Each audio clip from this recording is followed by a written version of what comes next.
Prime Minister is likely to finalize agreements for the purchase of 26 Rafale M aircraft and 3 additional Scorpene submarines. National capital on high alert. Water in the Yamuna River has breathed past the all-time record level. The mighty Yamuna has crossed 207.5-meter mark, triggering fear of floods in several low-lying areas of the national capital. Authorities are anticipating further rise in the water level as water released from Haryana will reach Delhi in 72 hours.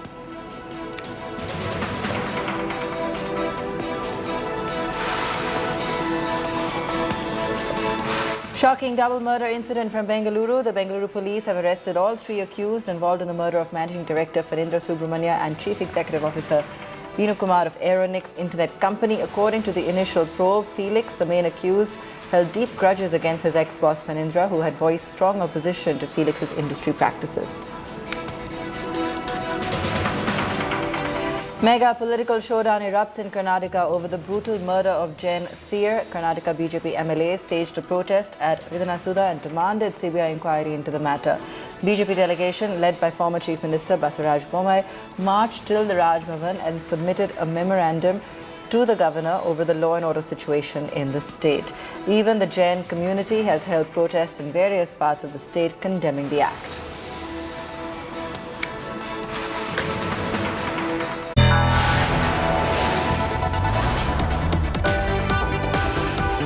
You are watching India Today.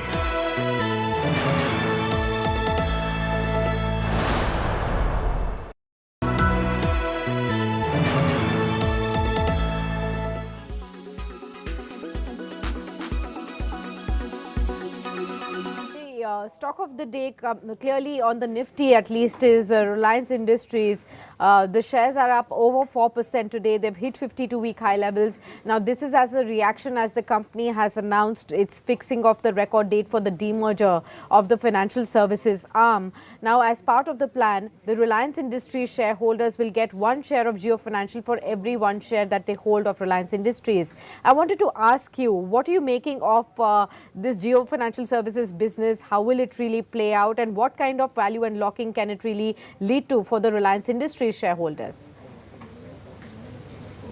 So I believe that there will be concentrated approach to the Jio Financial business because it is no more part of the the Reliance entire conglomerate, and being listed separately, I think it will provide another stock in the financial services to the investors at large who have not been holders of Reliance, and that to my mind is expected to drive the outperformance of the stock. We expect the stock to do very well and consolidate gains as it goes ahead.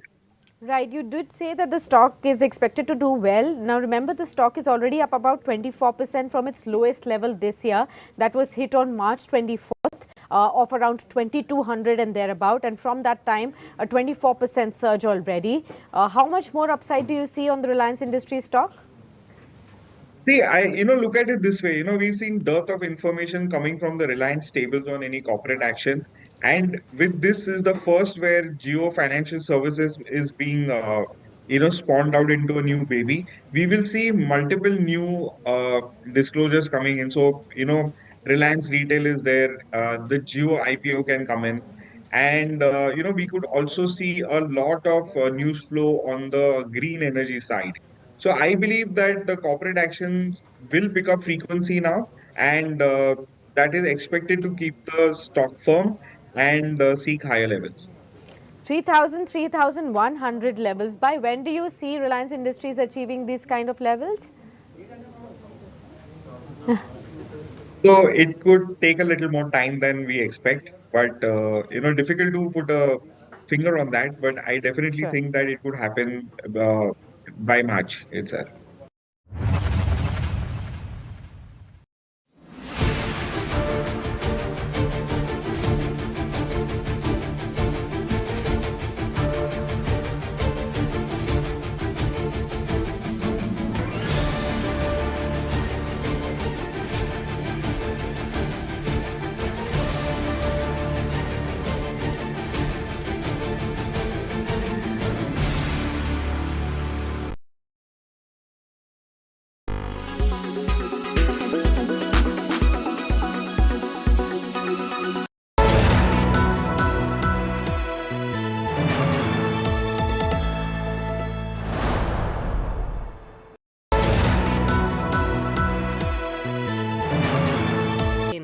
powered by the new Kia Seltos, the badass reborn.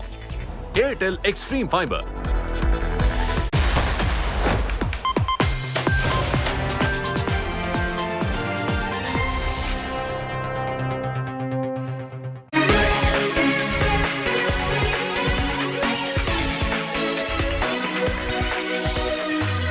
Day before Modi heads to Paris. Big Indo-French defense news break.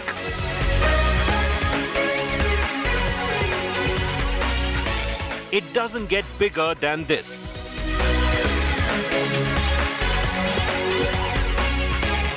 The engines of two great nations.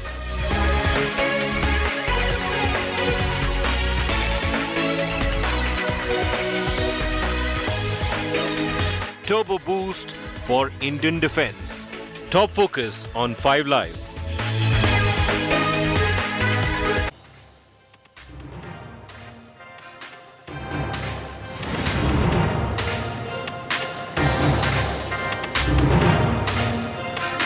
Good evening, viewer. Yesterday here on 5 Live, we told you all about the new Rafale deal that's all set to be announced when Prime Minister Modi is in France. Today on 5 Live, I'm going to tell you that there are 2 more defense deals that are at an advanced stage of talks between India and France that will also likely be announced or at least find mention when the Indian Prime Minister is in Paris. Can't wait to break those down for you right here on the show. Thanks as always for tuning in. I'm Shiv. These are the headlines. Political storm over Jain Seer's murder in Karnataka. BJP marches to the Raj Bhavan against law and order situation in Karnataka. Demands CBI probe into the murder. Bengaluru double murder accused arrested. Sabarish, also known as Joker Felix, killed his CEO and MD of a tech startup over professional rivalry. Ahead of the big Maharashtra cabinet expansion, Mahayuti leaders likely to visit Delhi. India Today accesses details of the power sharing formula between the Ajit Pawar faction, Shinde Sena and the BJP. BJP fact-finding committee reaches Bengal amidst poll violence, targets Mamata government over deaths during elections, questions silence of the Congress and the left. National capital on high alert. Yamuna water crosses 207-meter mark. Kejriwal government holds emergency meet. Section 144 imposed in flood-prone areas.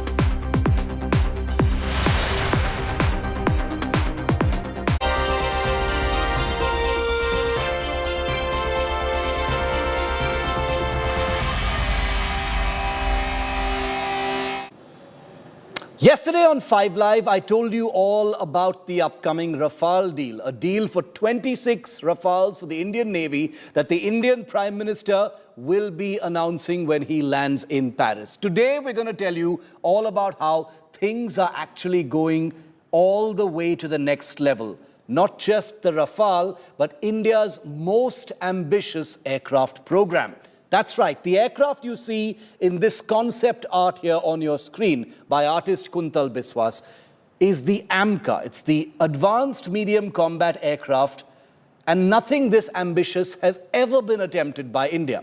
It's still only a proposal, a concept, a development project that hasn't come to fruition yet. But in Paris, when the Prime Minister lands, India and France will likely be shaking hands on an engine to power this futuristic combat aircraft that will be part of the future fleet of the Indian Air Force. Watch this super exclusive report by India Today's Gaurav Sawant in Paris on how India and France, age-old partners in the sphere of military relations, are taking things way past the sky limit.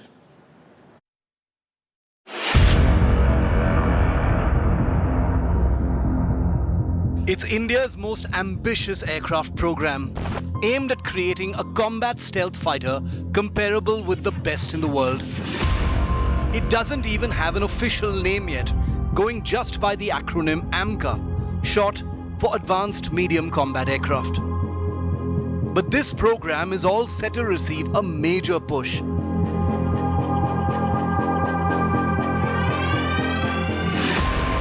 Because with Prime Minister Modi in Paris this week, the all-important issue of the engines that will power the AMCA could be sealed. Top sources tell India today that India and France are in advanced talks to co-develop a jet engine for the AMCA. The French partner Safran is the same company that builds the engines that power the Rafale fighters, including those in Indian service. The Indian partner will be the state-run Defence Research and Development Organisation, which has so far failed to develop a usable jet engine. The Indian private sector could also be involved.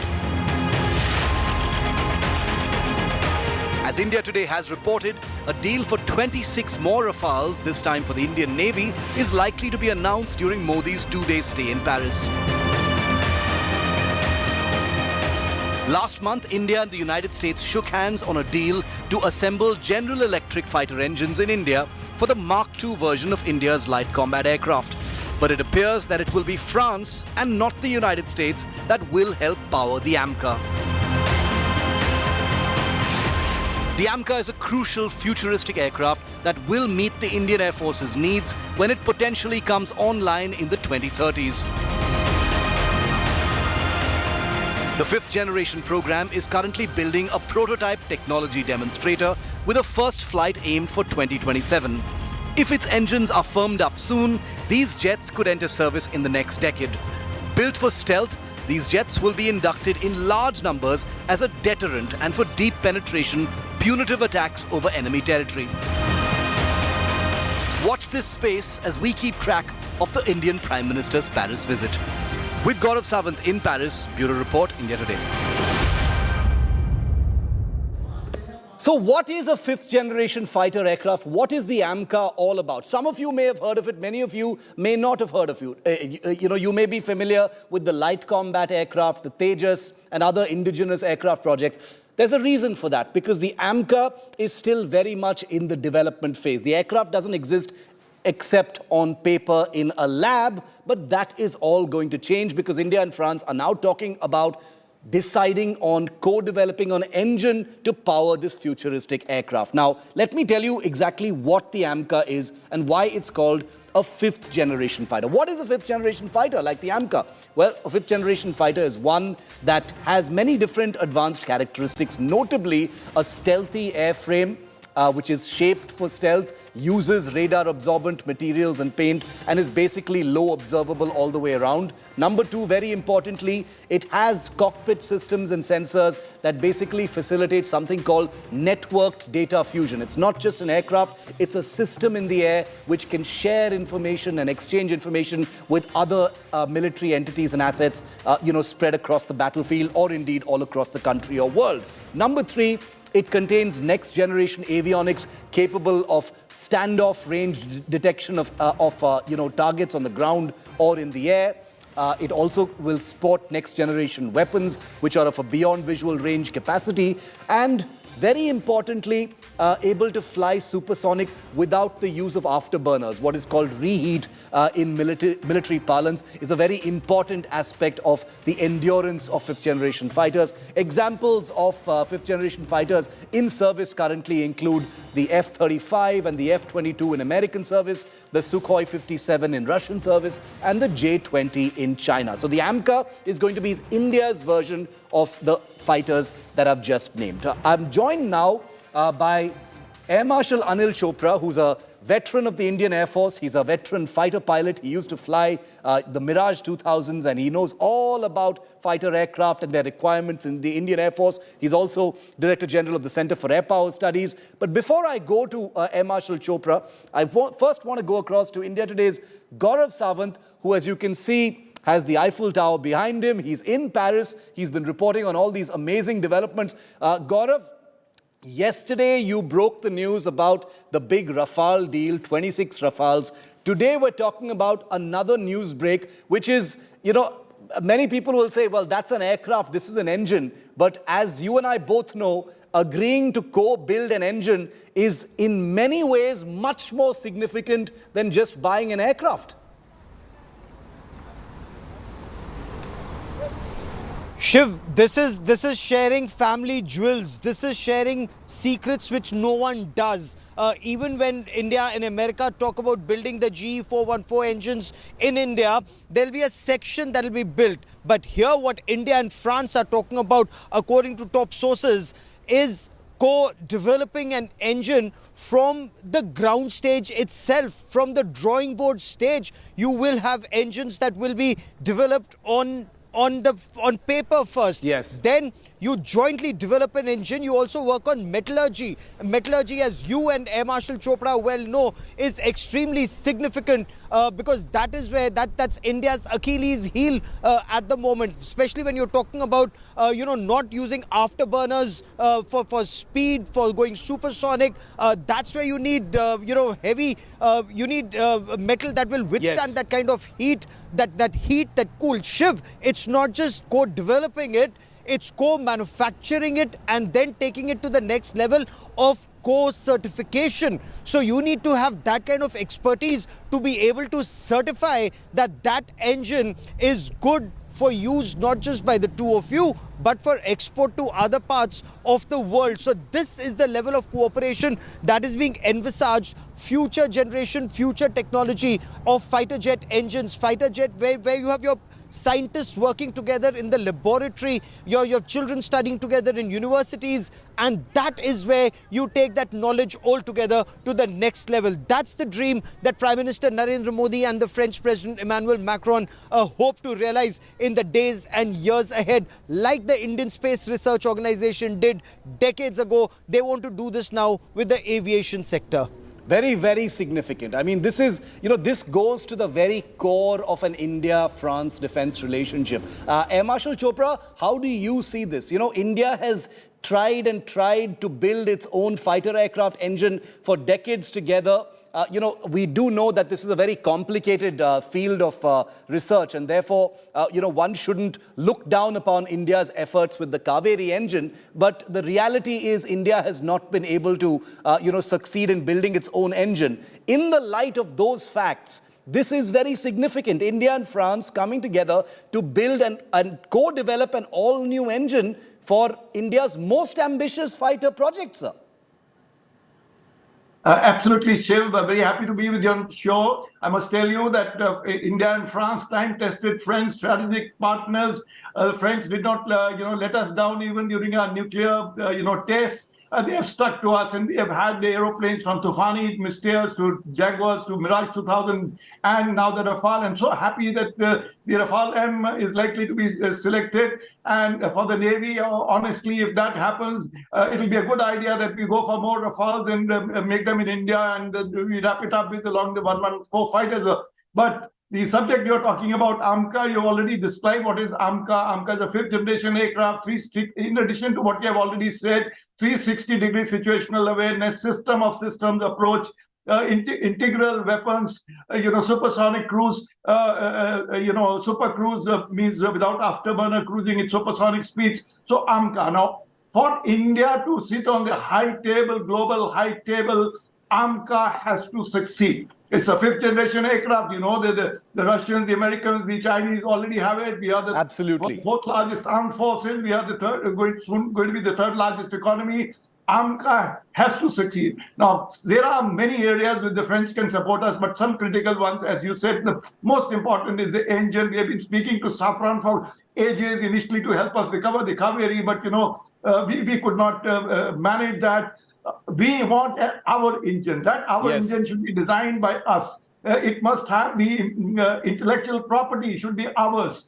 Nobody else. When even we have gone for the 414 for the LCA Mark II, it is going to, by my personal assessment, it's at best will be a transfer of production technology. Because the aircraft engine is already flying. That doesn't require new modifications. It only we need to learn how to make those parts for which we'll get the production drawings. But to make an original engine, the French engineers, they have to sit with us. It's going to cost us a little more. It's worth perhaps paying that money, because ultimately that is the only way for our future engines we will be able to get as rightly mentioned by Gaurav, that there are critical areas. Metallurgy is one weak area. Yes. Single crystal blades we don't make. We need help from outsiders.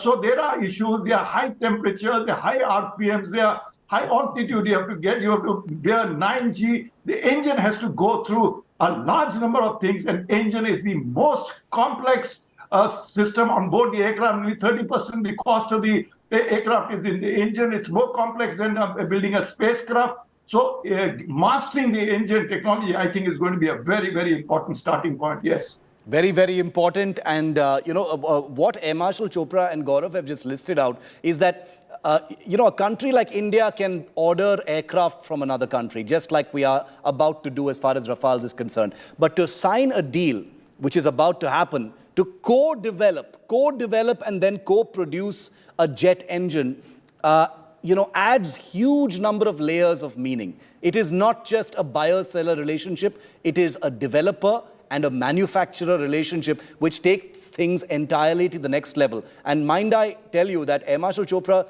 knows a thing or two about dealing with the French, because he's a veteran of the Mirage project. He was there to bring back the Mirage 2000 fighters. He has dealt with the French. He knows what the French mean when they talk about a real partnership. So this, when he puts the stamp of approval on something like this, you know that India definitely means business. Stay with me, gentlemen, because the AMCA engine proposal is not the only one that's on the table. Now remember, India and France have a relationship to build helicopter engines that dates back to the 1960s. In the 2000s, India and France co-developed a helicopter engine that now powers almost all of India's military helicopters. But even that relationship is now expected to go entirely to the next level, because India and France are about to shake hands on, for the first time, complete technology transfer of the existing Indo-French engine, which means that France, even what it contributes to this partnership, will transfer that technology entirely to India and co-develop and co-manufacture a brand new engine for India's future indigenous helicopter that will replace many of the current Mi-17 helicopters, which is the workhorse of our fleet. Take a look at this exclusive report, which is Newsbreak number 2 by Gaurav.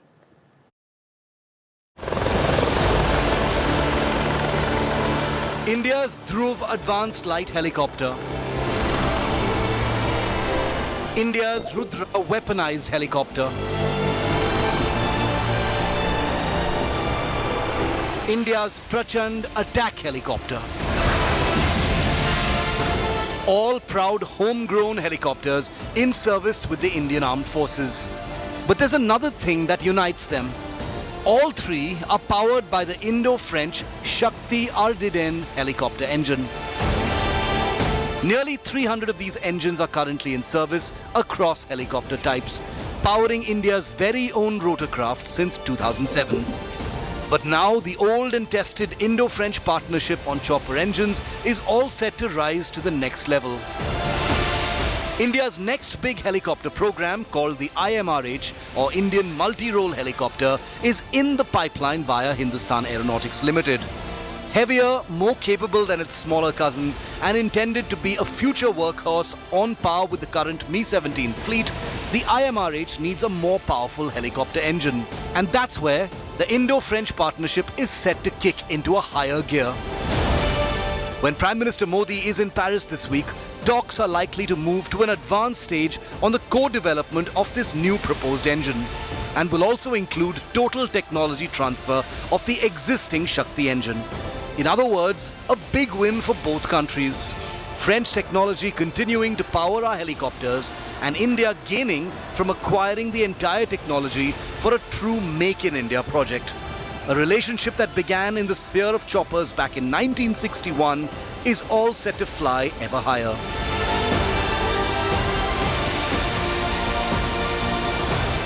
With Gaurav Sawant in Paris, Bureau Report, India Today.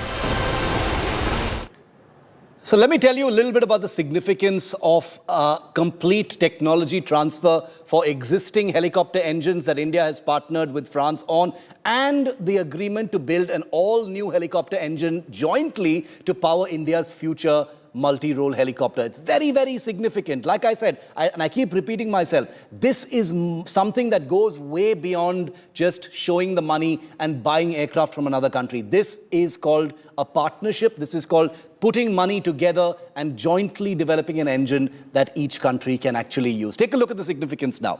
This is the Indo-French Shakti engine that powers all three of India's active indigenous helicopters in the military. That is the Dhruv, the Rudra, and the one you see in the picture, which is the light combat helicopter, or the Prachand as it is named now. Now, what India and France are talking about right now, and there could be an announcement when the Prime Minister is in Paris, is full technology transfer of the engine that's been built for over 2 decades jointly between India and France.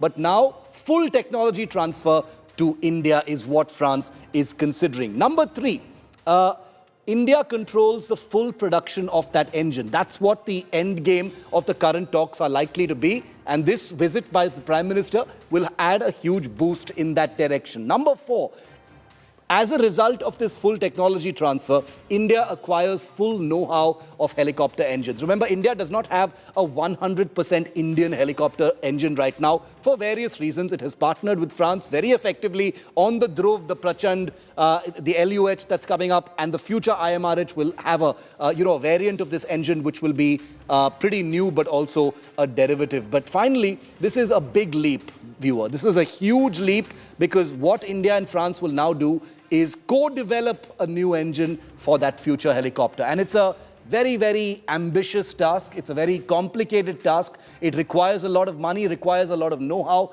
between the two countries, but they do have a lot of experience, like I said, dating back to 1961. Gaurav, the helicopter relationship between India and France is almost as old as the combat aircraft relationship.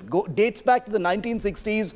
Large parts of India's helicopter fleet have always been of French origin. So this is very big. Total technology transfer of helicopter engines and an agreement to build an all-new engine for India's future multi-role helicopter.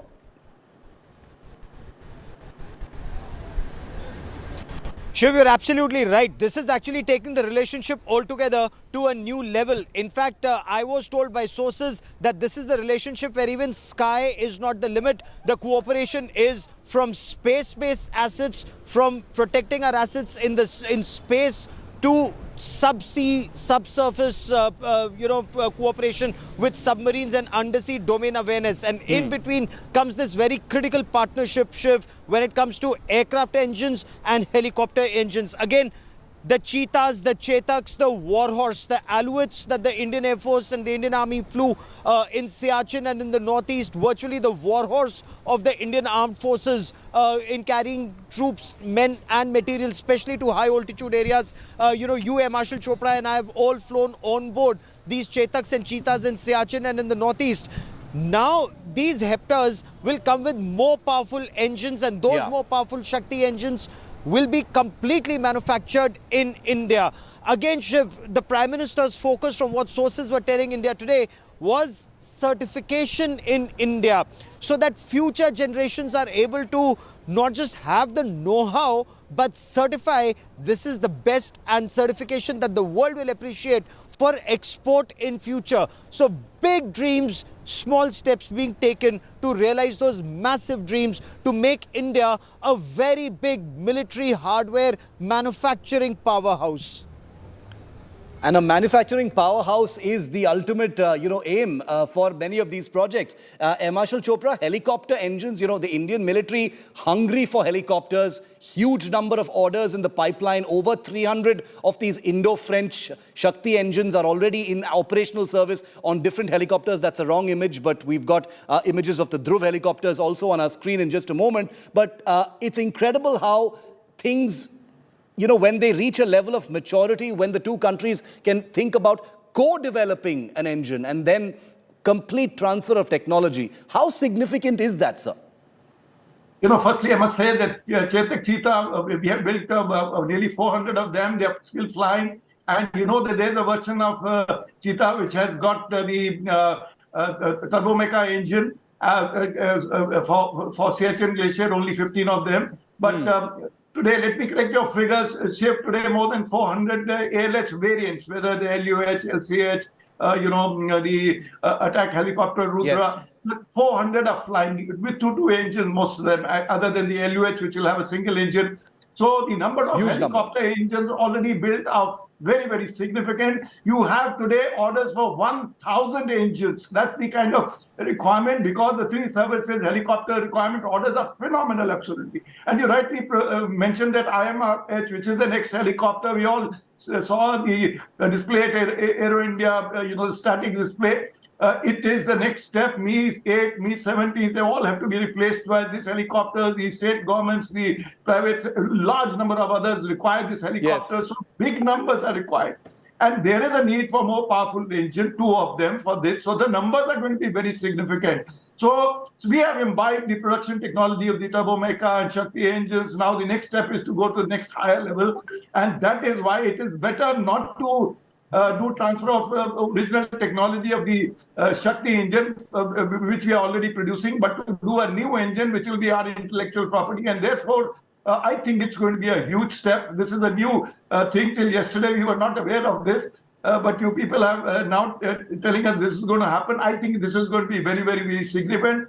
And any engine that's built by us together from the drawing board stage makes a huge difference. The reliability of the French engine, whether they are on the fighters in Mirage 2000 or the Rafale, is very well known. Our ALH engines have never let us down, even if there have been some other small technical hitches here and there. So clearly, you have chosen the correct people, the correct country, the correct company, the correct designs that will greatly support the helicopter ecosystem in the country. It's going to be so important. The engines of 2 great nations whose military relationship dates back, half a century. It's a relationship that has stood the test of time. France has always been an extremely reliable partner. Remember, these things cost a lot of money, but there is also a question of reliability. And France has never faltered in helping India, sharing technology with India, being a reliable source of equipment and offering technology of the kind that India actually requires. Now, none of this stuff is cheap. Let's make it very clear that it's taxpayers' money that will go into these. But for a country that has enormous security needs, defense modernization needs, France stands out as one of the most sustained and reliable partners that India currently has. Thank you very much, Air Marshal Chopra and Gaurav. Always a pleasure discussing defense to the both of you. So much knowledge, so much wisdom. Gaurav is in Paris.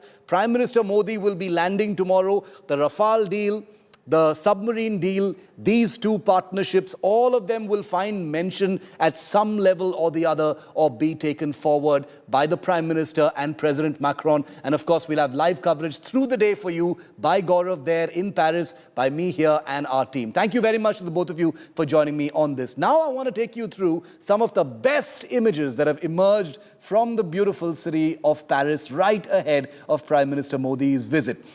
Well, as the Indian tri-service contingent, first off, takes part in the Bastille Day celebration this Friday, units of the Indian Defence Forces held practice sessions in Versailles and France ahead of that huge event. The contingent marched to the tune of Sare Jahan Se Acha Hindustan Hamara as well. Take a listen.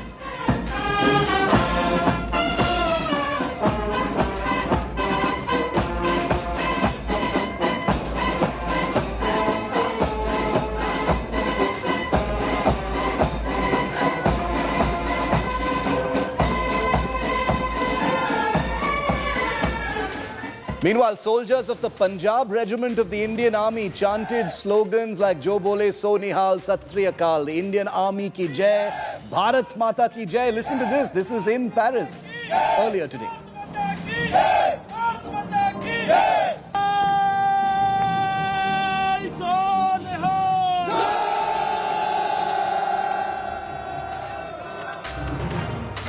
Indian Navy soldiers who are also part of the Indian tri-service contingent in this year's Bastille Day parade, seen here practicing for the event. Jai Bhavani, Jai Shivaji slogans as they practice today. Take a look.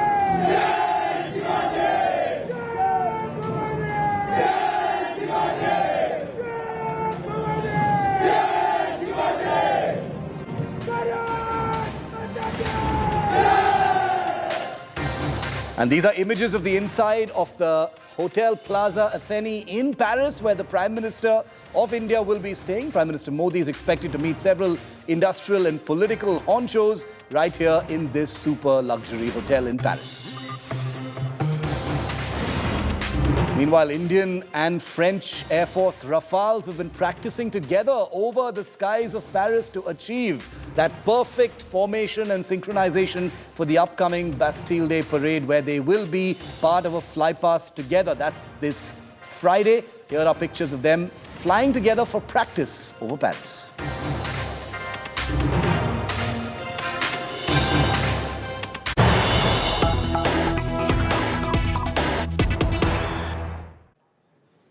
And we're also told in this breaking news that we're bringing to you that the Prime Minister in Paris is being accorded a very rare honor that isn't extended to many dignitaries at all. Prime Minister Modi is to be the only dignitary present this year for the Bastille Day parade in Paris. In the past, France has extended invitations to multiple leaders at the same time to the parade, but this time Prime Minister Modi will be the only world leader who will be there as a guest of honor. So not multiple leaders as guests, only a single leader, and Prime Minister Modi is being extended that honor, reports our Foreign Affairs editor, Geeta Mohan.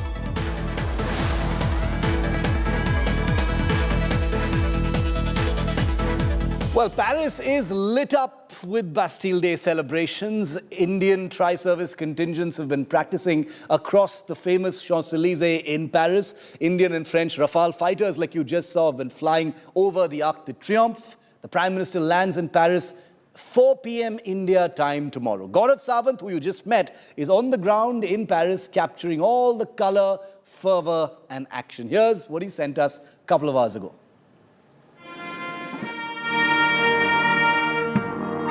The streets of Paris are abuzz with excitement in anticipation for Prime Minister Modi's visit to France. Preparations are underway for the upcoming Bastille Day parade in Paris. And India today has been given exclusive access to these historic preparations. This is where Prime Minister Narendra Modi and the French President Emmanuel Macron will be watching the parade. Let me show you those images of the Indian contingent. That is the Indian Navy contingent. Up ahead is the Indian Army Rajputana Rifles marching band, and right in the beginning of the parade, that is the Punjab regiment. On the upcoming landmark day for India-France relations, the French military will be joined by the Indian military as they march together.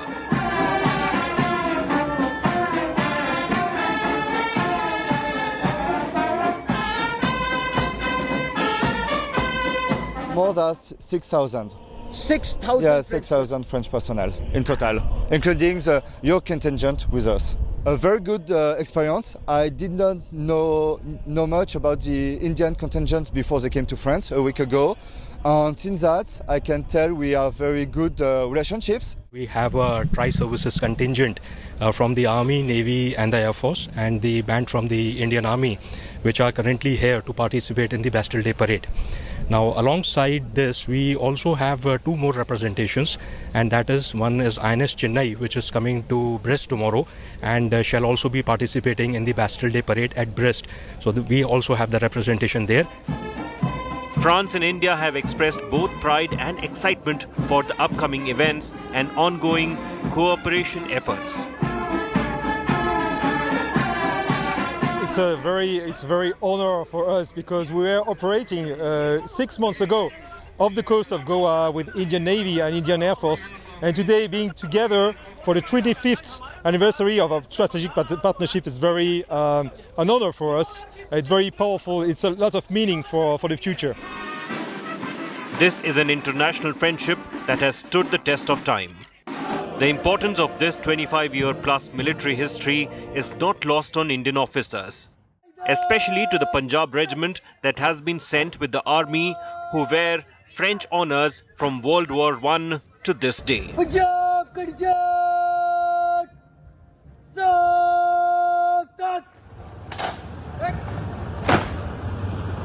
More than 900 soldiers from the Punjab regiment shed their blood on the soil of this very own territory that we are standing right now.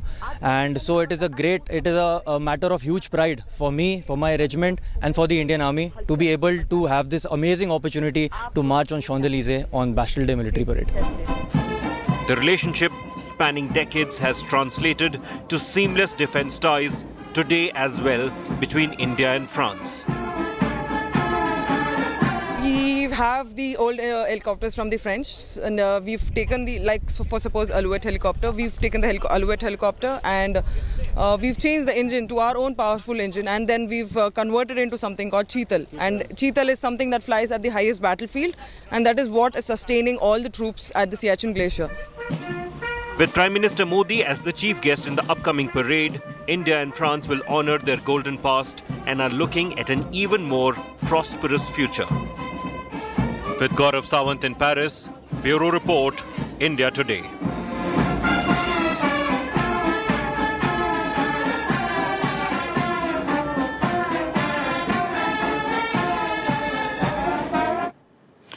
Now, I just showed you the soldiers of the Punjab regiment who are also there as part of that Indian contingent for the Bastille Day celebrations in Paris. Well, the presence of the Punjab regiment in France also has great historical significance. Punjab's ties with France date back to the era of Maharaja Ranjit Singh and Napoleon Bonaparte. Here's the Punjab regiment's French connection. Lovely story by my colleague Harmeet. The cries of Bole So Nihal ring through France.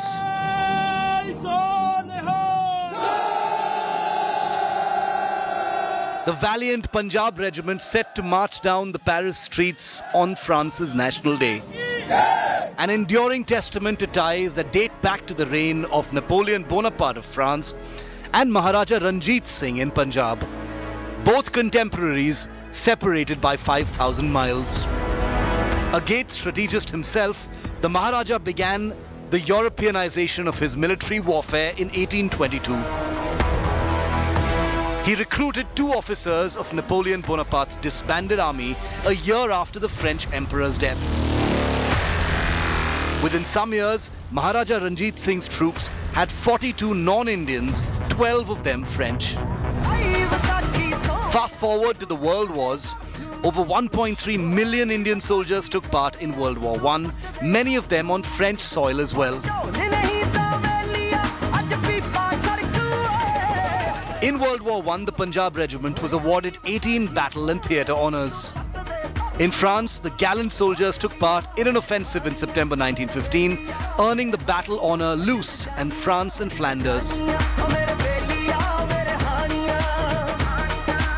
In World War II, the regiment earned 16 battle honours and 14 theatre honours. But the new millennium saw Sikhs in France caught up in a different battle with successive French governments. In 2004, the country passed a law banning conspicuous religious signs in state schools. The measure included Sikh turbans. The issue would surface prominently in bilateral talks between India and France. History seems to have come full circle. The soldiers of the Punjab regiment in their proud turbans marching down the Champs-Élysées this week. A sight to behold, a moment to celebrate, a storied connection. With Harmeet Shah Singh in Delhi, Bureau Report, India Today.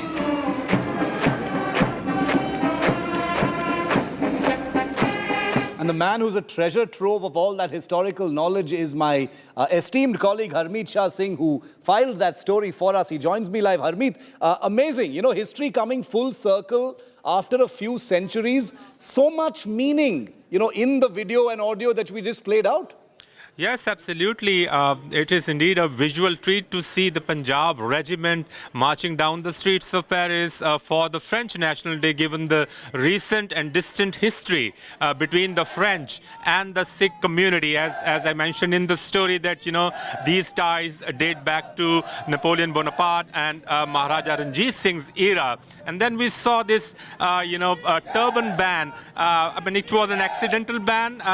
The law was mainly targeted at Wales, at state schools, but the turbans got caught into it because Shiv, secularism in France is slightly different from what we practice here in India. There they don't really encourage conspicuous symbols of faith in public institutions. That said, now that ban is still in place, but this moment is high on symbolism.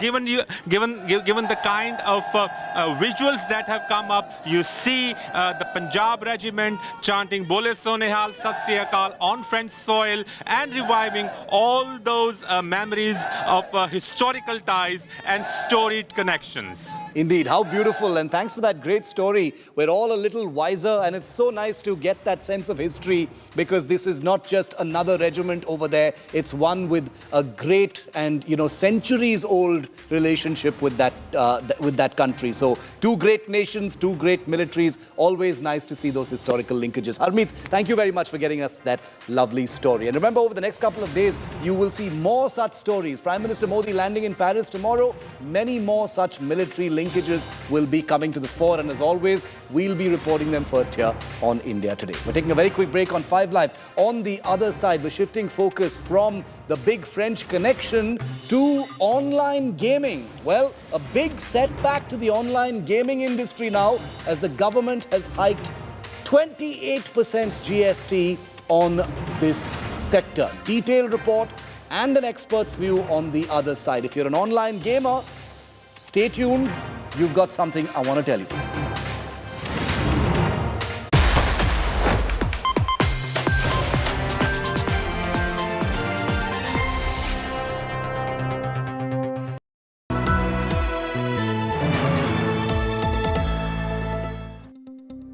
News is about putting people first. Just look at the news right across. About asking the right questions to those in power. Is money power being used to bring down elected governments? Who will be held accountable for ministerial corruption? It takes no sides. माँ का दर्द एक दर्द कोई नहीं समझ सकता उस दर्द को. It reveals. It heals. Angry people came out on the streets. Is this the kind of justice system we want in this country? News is all heart and no hatred. Bilkis Bano आज क्या कहना चाहेंगी आप? हमारे साथ जो हुआ है किसी के साथ भी नहीं होना चाहिए. Experience the news. With me, Rajdeep Sardesai, only on India Today.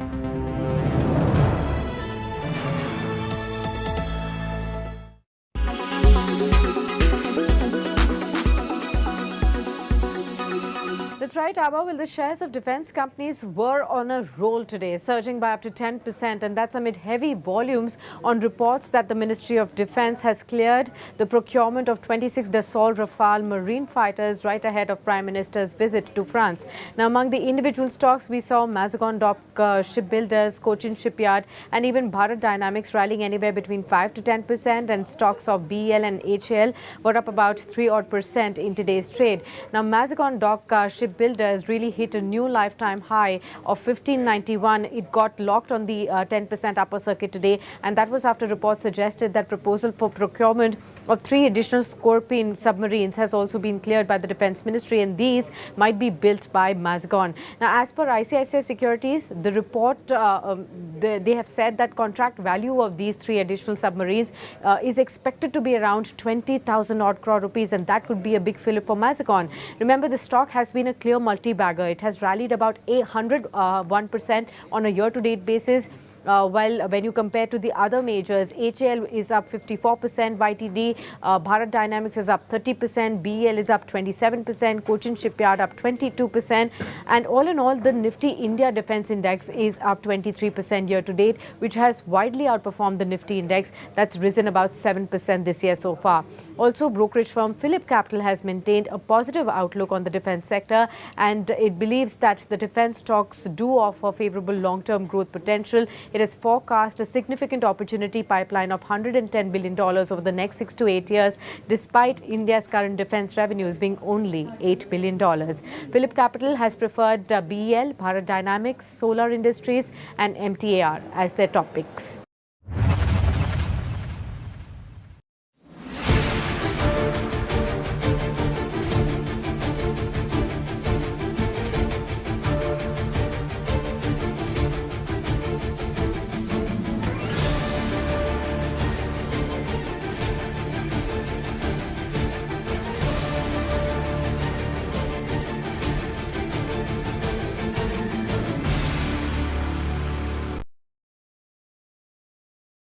Quality today.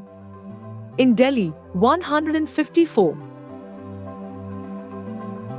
In Mumbai, 68. In Kolkata, 41. In Bangalore, 56. In Chennai, 74. In Hyderabad, 89.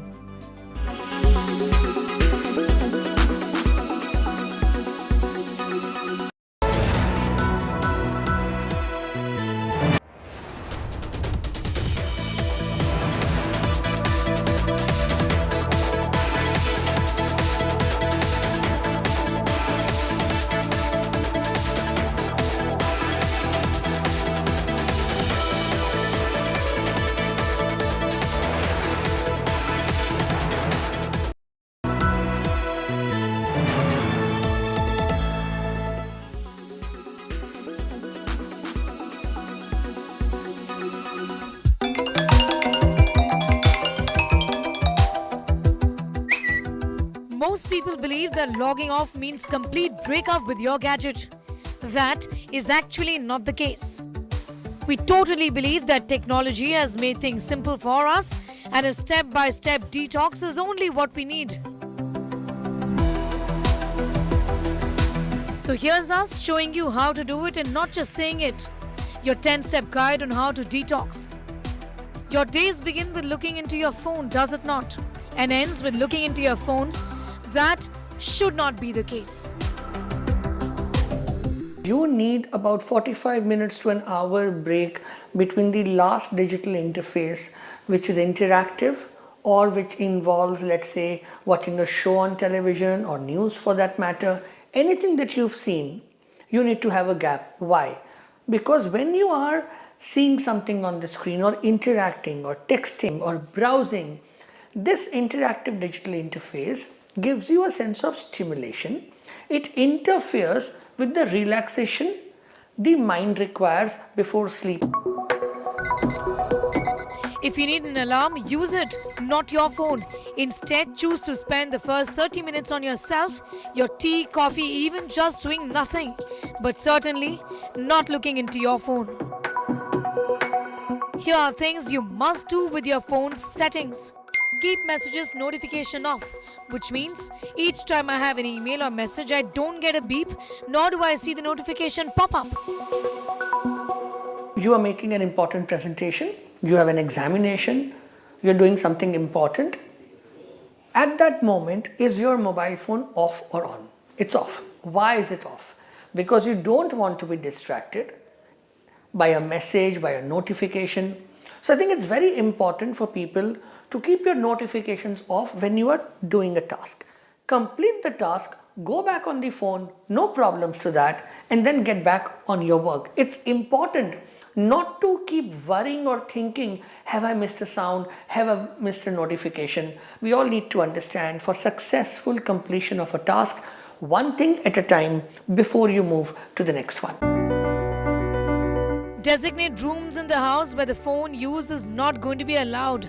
Tough, but try it. Maybe your bedroom. Put your phone away while eating. Try not looking into the TV or any other screen. Mindful eating would mean that while you are eating, take it slow, enjoy the aspect that you are eating. Don't try and do something else at that time that you wouldn't even know what you are having at that time. So no television, no reading. I feel eating should be a family time together where you can have comfortable conversations and you can focus on the food as well. Be mindful that 15 minutes, maybe 20 minutes, half an hour needs to be a very positive experience for you.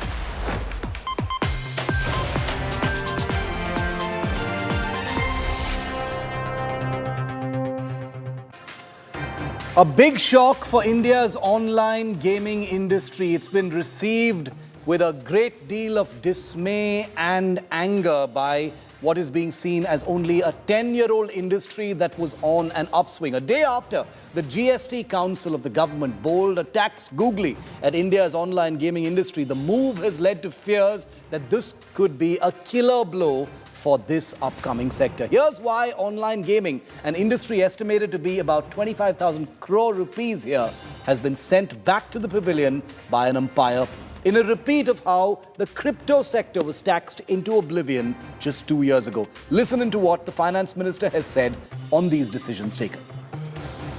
Online gaming, horse racing and casinos will be taxed.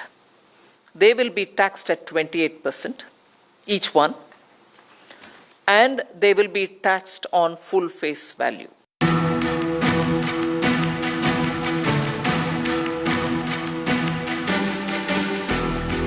The online gaming industry had been waiting for the final decision of the GST Council with bated breath. And on Tuesday, the centre state body of the finance ministers dealt the sector a killer blow. Not only was the rate of GST increased to 28%, the tax will now be levied on the full value, the entire bet amount in the game. Moreover, the GST Council has removed the distinction between game of skill and game of chance. The enhanced levy comes on top of the 30% tax deducted at source that is already applicable to the sector. In effect, the sector will now be taxed at over 50%. Experts see this as a massive setback for the industry. Moving from the methodology of valuation from GGR to the face value, as has been highlighted in the press con yesterday, that is going to be a 1100% impact. The government disagrees. Union Finance Minister Nirmala Sitharaman said the decision to levy maximum tax on online gaming in casinos was not intended to kill the industry, but was considering the moral question that it cannot be taxed at par with essential commodities. Explaining the rationale, Sitharaman said it was impractical to meet the industry demand for levy of tax on platform fee.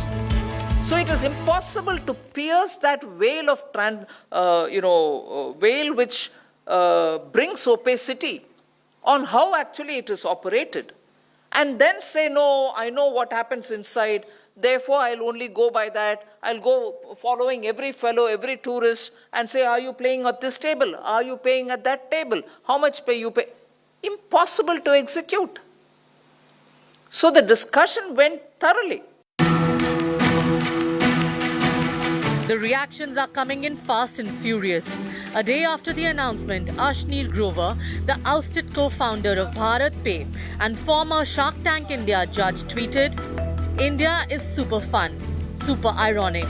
Uncles sipping on their drinks, smoke in hand, bragging about how they made their fortunes in land speculation by putting their cash to good use, planning their next casino trip to Macau and passing judgment on online gaming and how it's spoiling the youth. Would love to see government introduce 28% GST and 20% TCS on land purchases." Bureau Report, Business Today TV. We'll update you on all of those stories here on 5 Live tomorrow once again. Thanks so much and see you. 6 p.m. Prime with Akshita comes up next. The big story from Karnataka that we've been incessantly on.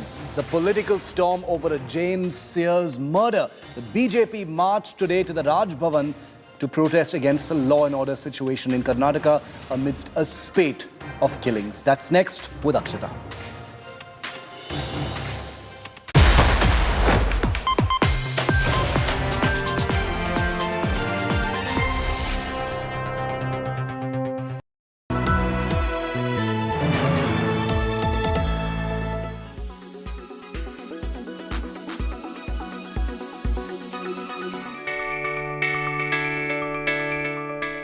Are you worried that artificial intelligence will render you jobless?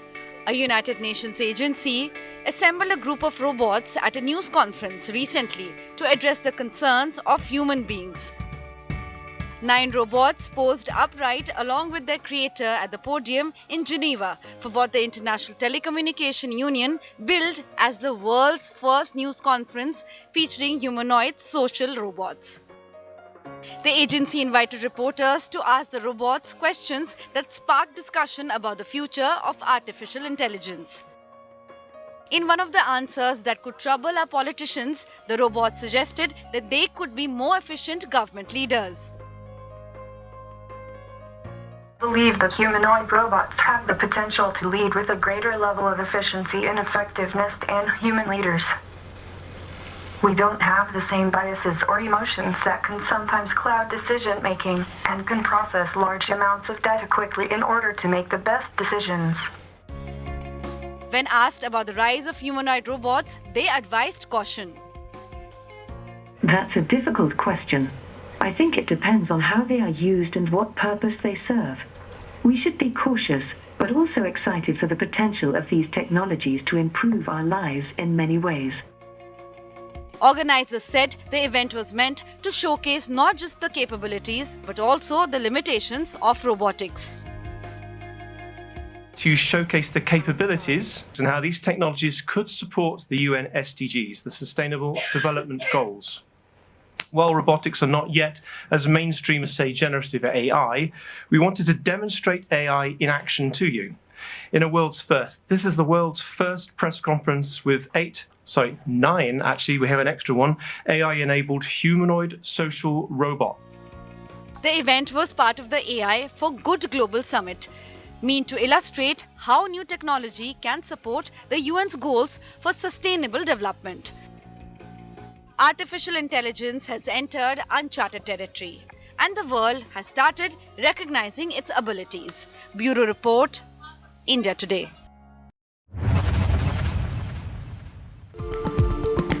So how does one log off? Limit yourself to one screen at a time. Spring clean your social media accounts. Use apps to bolster self-control. Don't charge your phone near your bed. Set time boundaries in usage. Use your gadgets thoughtfully. Think about whether you actually need to use your laptop or whether you need to use your phone. Is there any work really, or just using it mindlessly? Do you really need to watch TV, or you'd rather go for a walk or even take a nap, which is actually more relaxing, more refreshing? If you ask an average person, they'll say, oh, I'm on social media for about 10-15 minutes or maybe a little bit more in there. I'm not typically there. But if they start actually analyzing their time, and there are apps and features available on these gadgets, they then come to realize that I was putting so many hours more. Prioritizing offline relationships and getting a glimpse of what real life offers brings real joy. Try it.